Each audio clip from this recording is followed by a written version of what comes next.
नमस्कार दोस्तों, आप सभी का स्वागत है हमारे YouTube चैनल ईटी एकेडमी पे। दोस्तों आज हमारे साथ खास बातचीत में उपस्थित है गरिमा जी, जिन्होंने 64वीं बीपीएससी में शानदार सफलता प्राप्त कर राजस्व अधिकारी के रूप में चयनित हुई है। तो सबसे पहले आपको इस सफलता के लिए बहुत बहुत धन्यवाद गरिमा जी।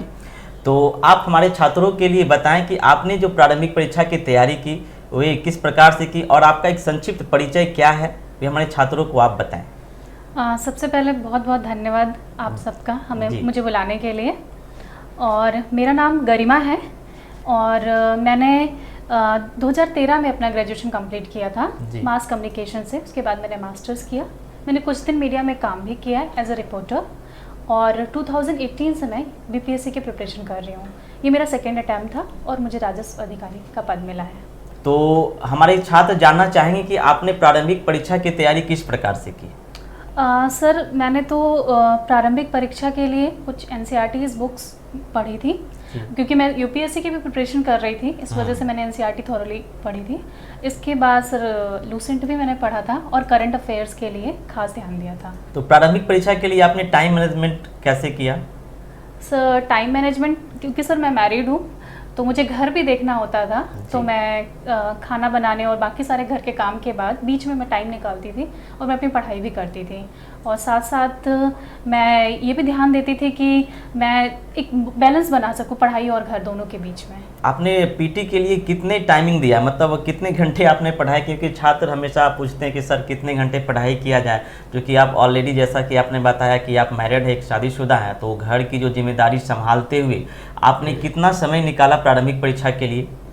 मैंने सर डेडिकेटेड ऑलमोस्ट 2 मंथ मैंने पीटी के लिए डेडिकेटेड 2 मंथ दिए थे पढ़ाई के लिए। पर सर घंटे अगर मैं देखूं तो शायद घंटे नहीं बता सकती, क्योंकि सर मैं टारगेट रखती थी एक सब्जेक्ट वाइज कि हाँ ये सब्जेक्ट मुझे 1 हफ्ते में कंप्लीट करना है, 2 हफ्ते में according to the subject, nature of subject.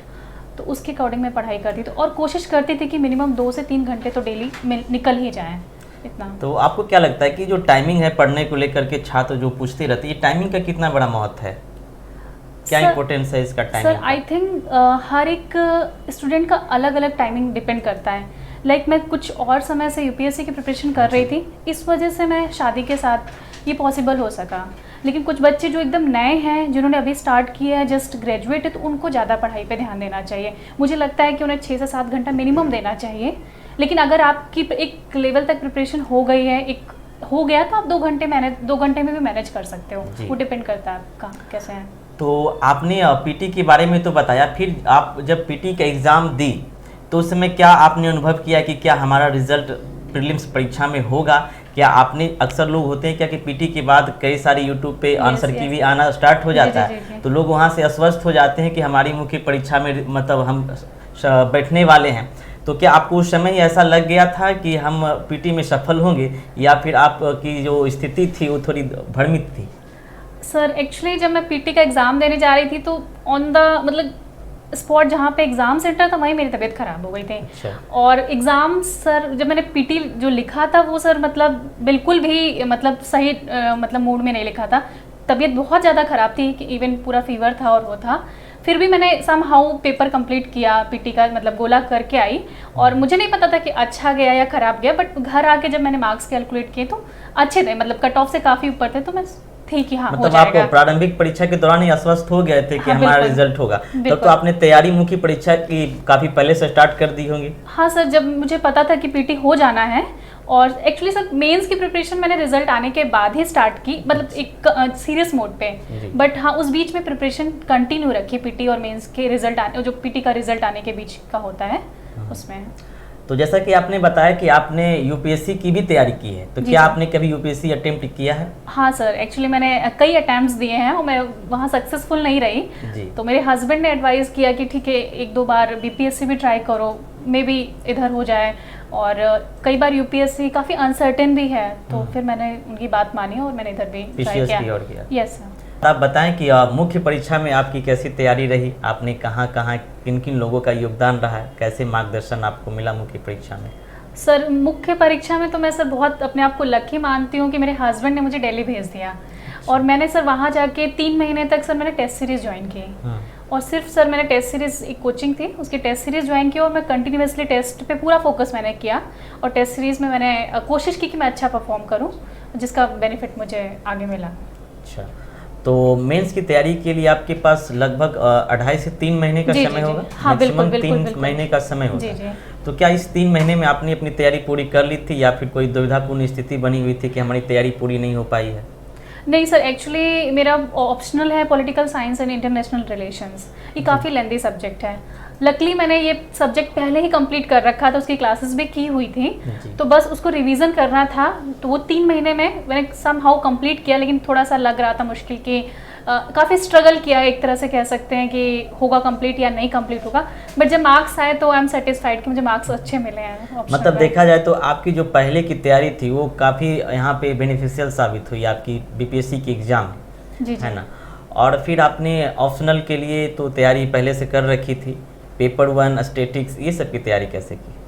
Sir statics तो क्योंकि यूपीएससी में तो स्टैटिक्स नहीं है और यदि हाँ। आप बिहार पीसीएस में आते हैं तो आपको 72 मार्क्स के स्टैटिक्स होते हैं जी जी जी जी और सर। वो उसको बनाना मतलब बहुत ही इम्पोर्टेंट होता है अब यदि आपका फाइनल सिलेक्शन होना है तो हाँ। आपने स्टैटिक्स की तैयारी कैसे की? सर 2 स्ट्रेटेजी थी। एक तो सर मेरा 12th तक मैथ्स था, पीसीएम था, तो वो एक हेल्पफुल रहा चीज़। और दूसरा सर मेरे हस्बैंड इंजीनियर थे, तो उन्होंने भी मुझे काफ़ी हेल्प की मैथ्स वाले पोर्शन में। मतलब तो- मैथ बैकग्राउंड के आपके हस्बैंड थे तो उन्होंने काफ़ी उन्होंने हेल्प की मुझे, तो वो हो गया। अच्छा, तो आप जब मुख्य परीक्षा दे रही थी उस समय आपने क्या क्या रणनीति अपनाई मुख्य परीक्षा में उत्तर लिखन करते समय? सर मैंने तो सर स्पेशल नोट्स बनाए थे अपने, और सर मैंने कोशिश की थी कि जो मेरे जैसे हिस्ट्री का पोर्शन है मैं उसमें कुछ डायग्राम्स ड्रॉ कर सकूं। और सर मैं अपना आंसर दूसरों से थोड़ा सा अच्छा लिखने के लिए सर मैंने कोशिश की थी कि जो मटेरियल मैं यूज़ करूं यूपीएससी के स्टैंडर्ड्स का हो। मटेरियल कहाँ से यूज किए थे? सर- आपने इंटरनेट का सहारा लिया था या फिर किसी बुक का, कोचिंग का, किसी क्या चीज़ का? सर मैंने सारा कुछ लिया था, लाइक सर मैंने कुछ बुक्स नोट्स भी कुछ लिए थे, और सर इंटरनेट से भी देखा था, और मतलब सर मल्टीपल सोर्सेज करके एक अपना नोट्स प्रॉपर बना लिया था। और उसके बाद उसको मैंने रट लिया था कि हाँ अभी यही लिखना है जाके वहाँ पे। स्टैटिक्स के बारे में बताइए। सर स्टैटिक्स में मैंने पूरी तरह से ये कोशिश की थी कि उसमें क्वेश्चन मेरा गलत नहीं हो, और मैंने सर प्रैक्टिस बहुत की थी। सर पाई चार्ट हो गए, टेबल हो गए, ये सारा कुछ डीआई का मैंने सर प्रैक्टिस पे पूरी तरह से ध्यान दिया था, और सर मुझे उम्मीद है कि मुझे पूरे में पूरे मार्क्स मिले होंगे स्टैटिक्स में। और पेपर 2? सर पेपर 2 इतना टफ नहीं था, क्योंकि सर एक तो मेरा ऑप्शनल पॉलिटिकल साइंस था, तो पॉलिटी वाला पोर्शन थोड़ा इजी हो गया था। आपके लिए इजी हो? हाँ इजी हो गया था, तो उसमें मैंने कुछ मतलब मुझे कॉन्फिडेंट थी कि हाँ वो हो जाएगा, तो उसके लिए ठीक था। चलिए, और ऑप्शनल तो आपका तैयार ही था। जी सर।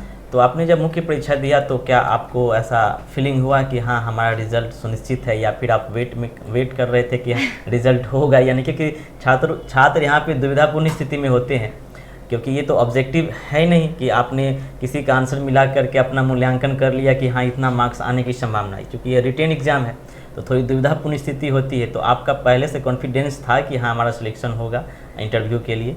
सर अगेन सर जब मेरा मेंस था तो मेरा बैड लक था कि मेरे हस्बैंड का उसी टाइम पे जस्ट 4 दिन पहले ट्रांसफ़र हुआ था। अच्छा। और हमें पटना शिफ्ट होना था, तो हम सिर्फ पैकिंग और रीशिफ्टिंग में ही बिजी थे, और 12 से एग्ज़ाम था। इट वाज लाइक कि फिर से मेरे लिए बहुत मुश्किल था मेंस लिख पाना। प्रारंभिक परीक्षा में भी आपने बताया हाँ। कि एग्जाम के समय ही आपकी तबीयत खराब हो जी, गई, जी, जी। लेकिन फिर भी आपने सफलता प्राप्त की। फिर मेंस में भी आपके मेंस में सामने भी समस्या मैं आई? रिवीजन नहीं कर पाई थी सर, फ्रैंक अच्छा। मतलब बहुत मुश्किल था मेरे लिए कि रिवीजन करना, घर देखना, और सारा कुछ था, पूरा घर फैला था। फिर मैंने सर ये था कि नहीं मैंने पढ़ाई की है, हो सकता है कि इस हफ्ते या 10 दिन में मैं नहीं पढ़ पाई होंगी, बट मैंने पढ़ाई की है, तो एक कॉन्फिडेंस था ये कि मैं वहाँ confidence बना करके जाके रखे आप। पेपर पूरा करके आऊँगी। और यही सोच के गई थी कि कुछ भी हो पेपर कंप्लीट करना है, और वो मैंने किया। इसी तो रिजल्ट का सर मुझे नहीं पता था कि होगा कि नहीं होगा, क्योंकि सर जब मैंने फर्स्ट अटैम्प्ट दिया था 63rd में, तो मैंने बहुत अच्छे आंसर्स लिखे थे, फिर भी मेरा इंटरव्यू कॉल नहीं आया था, तो समहाउ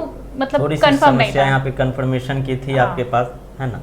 उसके बाद मुख्य परीक्षा का रिजल्ट आया तो आपने क्या फील किया उस समय? सर मैंने घर में बोल रखा था कि मेरा एग्ज़ाम अच्छा नहीं गया है और होगा नहीं, और मैंने मेरे हस्बैंड को भी मैंने क्लियरली बोल रखा था कि होना नहीं, मैंने इवन सबको बता रखा था कि नहीं होना है। और जब रिजल्ट आया तो सब लोग को लगा अच्छा हो गया, मैं भी इवन शॉक थी। इट्स लाइक हाँ हो गया है। तो फिर सर कोई ऑप्शन नहीं बचता, जब आपका Result हो जाता है तो फिर आपको इंटरव्यू में पूरा फोकस करना ही है। मतलब सर कुछ भी नहीं, आपको बस फिर मैंने सोच लिया था कि अब एक चांस ऊपर वाले ने दिया है तो एनी हाउ इंटरव्यू अच्छा करना है। तो इंटरव्यू के लिए आपने कैसे तैयारी की? सर इंटरव्यू में मैं सर कंचन कैरियर का बहुत बड़ा योगदान था, क्योंकि सर मैंने बहुत सारे मॉक्स दिए हैं और उससे क्या बेनिफिट हुआ कि मुझे पता चला कि मेरे अंदर क्या गलतियां हैं। जैसे सर पहले क्या था, जब मैं स्टार्टिंग के मॉक्स देती थी तो मेरे हैंड मूवमेंट बहुत होता था, तो मुझे पता चला कि हाँ मुझे मेरा हैंड मूवमेंट बहुत होता है, या क्या कहते हैं कभी कभी आई ब्लिंक होता था। तो ये सब चीज़ों से मुझे मॉक देने से बहुत बेनिफिट हुआ। और लकीली जब सर मैंने रियल इंटरव्यू दिया तो उस टाइम पे भी सर कुछ क्वेश्चंस जो मेरे मॉक्स के थे उस एज इट इज़ पूछे गए, तो मेरे लिए बहुत बेनिफिशियल रहा। तो गरिमा जी, आपने कैरियर कंचन हमारे संस्थान का नाम लिया है, तो मैं जानना चाहूँगा कि हमारे कैरियर कंचन के जो शिक्षक आप लोगों को मार्गदर्शन दिए हैं वे आपके लिए इंटरव्यू में कितना अनुभवपूर्ण रहा, कितना आपको सफलता दिलाने में मददगार साबित हुआ? सर मैंने तो 1-2 कोचिंग के और भी मॉक्स ज्वाइन किए थे, क्योंकि आप एक कोचिंग के रिलाई नहीं करते, सभी लोग करते हैं, बट सबसे ज़्यादा बेनिफिट मुझे इस कोचिंग से ही हुआ। 2 वजह थी सर। एक तो सर उस टाइम पे लॉकडाउन था, फिर भी ऑफलाइन हम लोगों के मॉक्स हुए, ये एक बहुत बड़ी चीज़ थी। और दूसरा सर यहाँ अनलिमिटेड था, लाइक हम दे सकते थे कितने भी चाहें। बाकी कोचिंग्स में था कि 2 या 3 लिमिटेड है और उसमें अगर आपको सेटिस्फेक्शन मिलता है तो ठीक है, नहीं मिलता तो आप कुछ नहीं कर सकते हो, तो वो फिक्स था। बट यहाँ मैं मतलब बहुत आभार व्यक्त करना चाहूँगी आप लोगों का कि आपने चांस दिया कि नहीं ठीक है, 3 में नहीं होता तो आप 4 भी दे सकते हो, 5 भी दे सकते हो। तो इस वजह से मुझे यहाँ का बहुत बेनिफिट मिला जी। तो यहाँ का इंटरव्यू मेंबर के द्वारा जो प्रश्न आपको पूछा गया, तो आपने क्या इंटरव्यू जो आपने दिया साक्षात्कार बीपीएससी ऑफिस में, तो उनके सामने आपका कुछ इसका लाभ प्राप्त हुआ? हाँ सर, जैसे कि सर मैं एग्जांपल देना चाहूँगी सर। जब मेरा मेन इंटरव्यू था 2 दिन पहले मैं यहाँ पे देने आई थी लास्ट मेरा मॉक, और सुबह सर जो DYSP हैं उन्होंने मेरा लिया था, और जो 2 क्वेश्चंस उन्होंने पूछे थे एग्जैक्टली मुझे 2 दिन बाद सेम क्वेश्चंस वहाँ पे उन्होंने, और मुझे जवाब भी नहीं पता था। उन्होंने मुझे बताया कि नहीं इसका जवाब ये होगा। हाँ, वही क्वेश्चन आपसे इंटरव्यू जैसे में सेपरेशन ऑफ पावर का क्वेश्चन उन्होंने पूछा कि सेपरेशन ऑफ पावर का थ्योरी किसने दी है, उस टाइम पे मुझे नहीं पता था, तो उन्होंने मुझे आंसर भी दिया कि मॉन्टेस्क्यू। और जब मैं फाइनल में गई तो जो चेयरमैन थे उन्होंने भी मुझसे यही क्वेश्चन पूछा कि बताइए सेपरेशन ऑफ पावर। तो यहाँ से आपको काफ़ी बेनिफिट मिले जी जी। तो और फिर इंटरव्यू के बाद फिर आप अभी कैसा फील कर रहे हैं? आप एक राजस्व अधिकारी के रूप में चयनित हुए हैं। सर अच्छा फील हो रहा है, मतलब ठीक है सर, रिजल्ट होता है तो सर लिस्ट में नाम होना बहुत बड़ी चीज़ है, इसलिए सर। तो आप इस पोस्ट पे रहते हुए कैसे क्या करेंगे, आपकी क्या रणनीति है?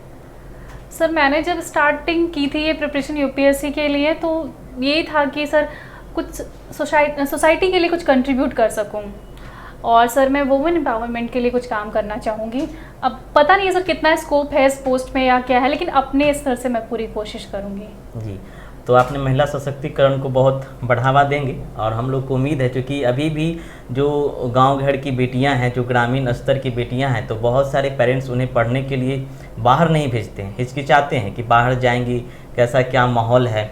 तो उनके अंदर जो एनर्जी होता है तैयारी को लेकर के, जो स्किल होती है वो कहीं ना कहीं दब जाती है। जी सर। तो वैसे पेरेंट्स को आप क्या संदेश देना चाहेंगे? क्या उन्हें बेटियों को आगे बढ़ाना चाहिए इस बीपीएससी की तैयारी में या फिर किसी भी क्षेत्र में?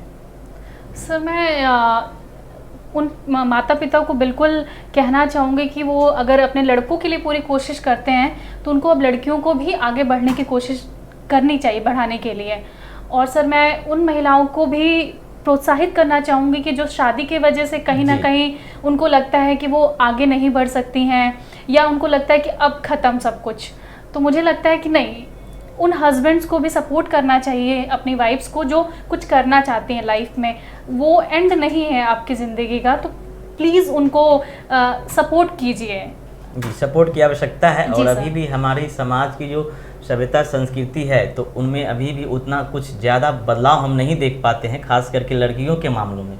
और ख़ास करके जो ग्रामीण क्षेत्र के लड़कियां हैं, महिलाएं हैं, तो वो चाह करके भी शहर में नहीं आ पाती है, और ग्रामीण में ऐसी व्यवस्था है नहीं कि वो बीपीएससी जैसी, जो कि बिहार के सबसे उच्च हाई लेवल का एग्ज़ाम जिसे माना जाता है, एक पीसीएस अधिकारी के रूप में आप चयनित होते हैं।